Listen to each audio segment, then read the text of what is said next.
નમસ્કાર દર્શક મિત્રો, હું છું રૂપલ વણેચિયા. સંપૂર્ણ ન્યૂઝમાં આપનું સ્વાગત છે. પાલનપુરમાં મહિલાઓ દ્વારા વટ સાવિત્રીનું વ્રત કરવામાં આવ્યું હતું, જેમાં શુક્રવારે મહિલાઓએ પોતાના પતિના લાંબા આયુષ્ય માટે વટ સાવિત્રીનું વ્રત કરી વડની પૂજા અર્ચના કરી હતી, જેમાં પૂજારી દ્વારા બહેનોને વિધિવત પૂજા કરવામાં આવી હતી.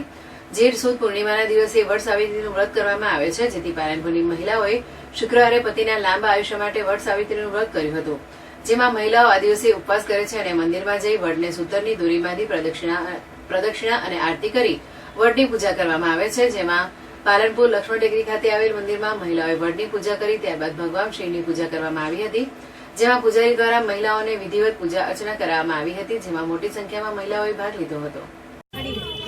આ વ્રત જેઠ સુદ પૂનમના દિવસે આવે છે. આ વ્રત દરેક સ્ત્રીઓ પોતાના સુહાગ માટે કરે છે અને આ વ્રત વડની વટ સાવિત્રી તરીકે ઓળખાય છે. દરેક સ્ત્રીઓ પોતાના વડની ફેરી ફરી અને પોતાના પતિના લાંબા આયુષ્ય માટે આ વ્રત કરે છે. ઓમ નમઃ શિવાય. આપણે પાલનપુર સિટીની અંદર લક્ષ્મણ ટેકરી સ્થાને આજે આ વટ સાવિત્રીનું વ્રત બહુ મહત્વપૂર્ણ વ્રત છે. બરાબર, આજે બહેનો આ પોતાના પતિ દેવના માટે સૌભાગ્યના માટે આ વ્રત ઉદ્યાપન કરી રહ્યા છે, વ્રત કરી રહ્યા, પૂજા કરી રહ્યા છે. એનું બહુ મહત્વપૂર્ણ ફળ છે.